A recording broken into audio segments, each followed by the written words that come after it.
Hello and welcome. Today I'll show you how to create this stunning swirling animation in Cinema 4D using the RealFlow plugin.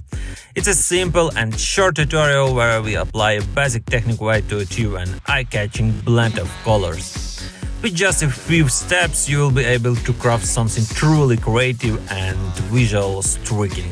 But if you are ready to take your 3D skill to the next level, let me introduce you to DoubleJump Academy, the place where you can push your limits, master advanced techniques and grow into a truly professional. You will find tons of value resource and become part of inspiring 3D communities that will elevate your skills and fuel your creativity.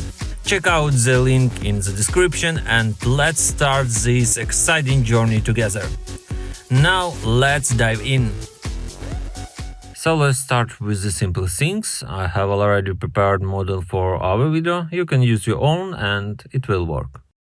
First things first, let's change the frame count to 25. Since we are working with RealFlow, we also need to tweak the frame count in the render settings. This is super important because when we cache RealFlow, it pulls data from these settings. Always double check this before getting started, trust me, it saves your head chest later. Now let's move on to the RealFlow. Let's create a new scenes, go to the display tab and uncheck icons and info so they don't clutter our view. Now jump over to solver and crank up the values for higher simulation accuracy. Oh, and don't forget to enable GPU usage, it speeds things up big time. Next, let's create a cube, our liquid collider.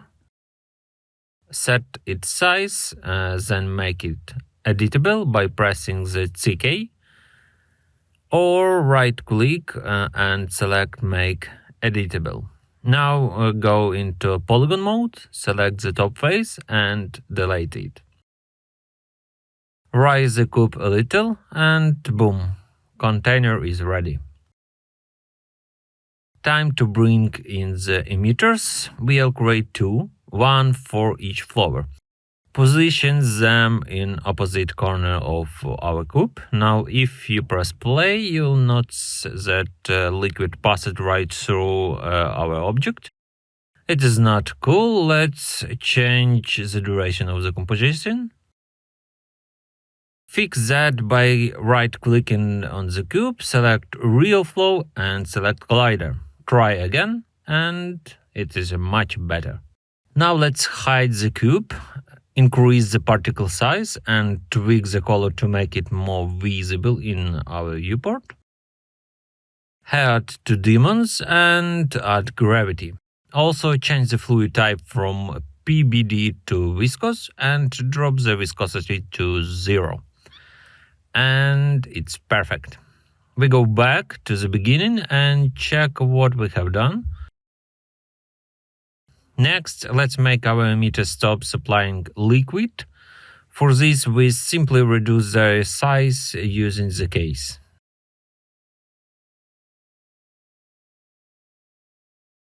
Next, let's create another fluid and let's rename our emitters. One will be red and the other is white.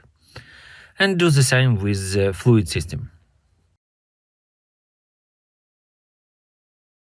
This will correspond to what color will be in the fluid system.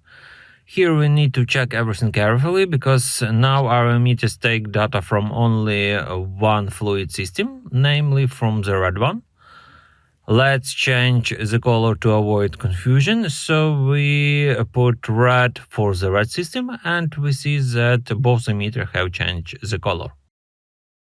Now we need to put our fluid system in the correct emitters. If the red one is already in place, only the white system needs to be replaced, so when the white emitters is selected, we put the white fluid system in the reference field.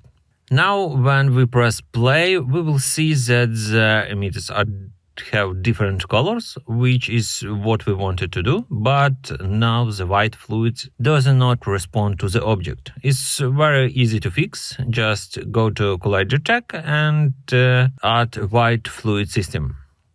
And now it reacts to the cube, but not to gravity. So let's do it again with that. Great, everything works, except that now the two systems didn't react to each other, so we need to tell each of the fluids that they should interact with each other. To do this, we specify white in the red liquid and red in the white liquid. We check and see that everything is working properly now. This is because a new fluid system has appeared and we need to specify it in the general RealFlow system. Next, let's add a swirl effect. For this we will use vortex. And don't forget to add all our fluid system. Next, add a field. As we want the effect to be only in the center of our simulation, the cylinder field will do. So let's select it and change the parameters a little bit, namely the size, and also increase the rotation force. Let's check what we've done. We can see that the effect works for all fluid system, and that's what we need. Maybe we can reduce the force a little bit, so let's say it will be 500. Great. Now let's turn off the spin and the end of the simulation so that our flowers stop spinning. To do this, we just put the case from the rotation force. Great, now we have a complete animation and that's exactly what we want. Next, we need to put our flowers on these points.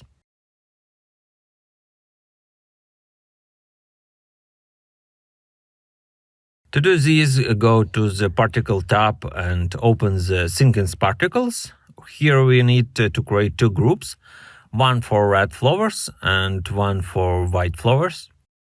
Change the color, and now each group needs to be placed in the relevant system. So for red, red, and for white, white. We see that our dots are replaced by crosses. Do not close this window yet, because we need to do the same for our matrix. Let's create two matrix objects and name them in the correct color right away. One will be red and the other will be white. We select them both and in the Object tab change the parameter from grid to object. And now we specify a red group of particles in the red matrix and a white group in the white matrix. Now we can close these windows, having previously disabled the viewing in the viewport. Now we see that each cube is located here. We had a point. We check and see that everything works as it should. The only things we forgot to do was to make a cache of our simulation, since it is resimulated every time. Always make a simulation cache. It will save both time and performance. And so let's check that everything is working correctly and everything is as it was. Now we can hide our matrix object and we can also hide the RealFlow scenes. We don't need them anymore. We are going to use a cloner to replace the cubes with flowers, so we create two and then rename them. One will be red and the other will be white. Select them both and change the type to object and be sure to specify multi-instance. Now we insert the proper matrix object into each cloner, and now we can safely specify our flowers for the relevant cloner. And we see that the flowers have appeared and correspond to their place.